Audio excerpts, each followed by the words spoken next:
O ponto em relação à pandemia acho que é muito paradigmático, porque nós, nos últimos meses, e eu não ponho em causa a urgência de uma situação como a que nós tivemos, não ponho em causa que ninguém sabia exatamente como lidar com um vírus desconhecido, e não ponho em causa que qualquer governo, fosse este, fosse outro, qualquer diretora-geral de saúde, fosse esta ou fosse qualquer outro, teria sempre dificuldades em lidar com a pandemia.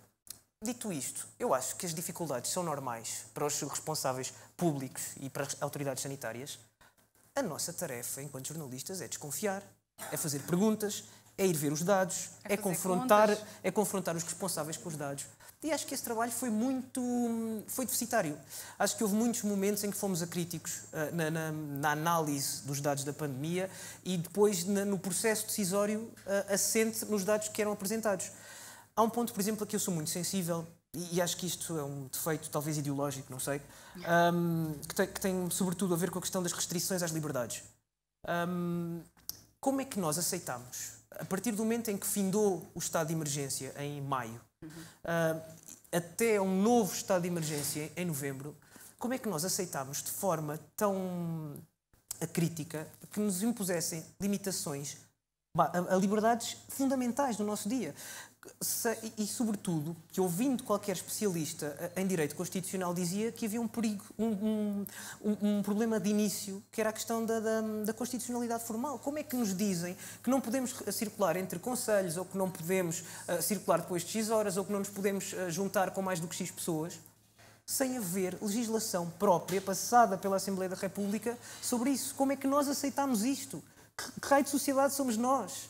Que raio de jornalistas fomos nós durante estes meses todos? Estava à vista, e é interessante, porque lá fora começam a ser feitos muitos artigos sobre isso, já lhes chamam inclusivamente a Big Litigation Wave, sobre a forma como muitos escritórios de advogados internacionais, grandes escritórios, estão já a pensar nas ações que vão interpor contra os Estados por causa dos excessos, por causa das violações a direitos fundamentais, direitos, liberdades e garantias. E acho que aí foi sempre uma discussão muito difícil de travar, e é aí que eu digo que fui encarado muitas vezes como negacionista. Eu dizia muitas vezes a amigos, em conversas de circunstância, eu não posso aceitar que o Estado me diga que eu não posso estar convosco aqui à mesa.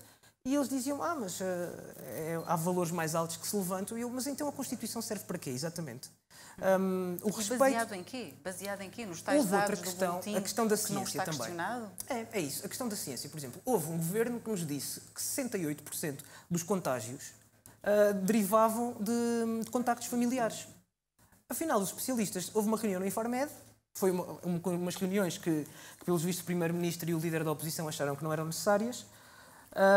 Houve uma reunião no Infarmed em que os técnicos, os especialistas, os epidemiologistas vieram dizer que não eram 68%. Afinal, eram 68% daquela ínfima parcela que era possível avaliar. Portanto, o tal link epidemiológico, no fundo, estávamos a falar de 0,19% dos contágios. Seria 0,68 vezes os 0,9%. E, no fundo, estávamos a falar de quê? 12%, 13%? Fora aquilo que nós não conseguíamos mensurar. E, portanto, eu acho que sim, acho que os jornalistas, nesse aspecto, acho que falharam parcialmente o seu trabalho, acho que se prenderam muito. Atenção àquela coisa da última hora, a DGS está a anunciar o número de mortes e depois as coisas eram sempre postas no termo do recorde. Batemos o recorde de mortes como se isto fosse positivo. Batemos o recorde de número de infectados como se isto fosse positivo. E, nesse sentido, acho que foi muito crítico.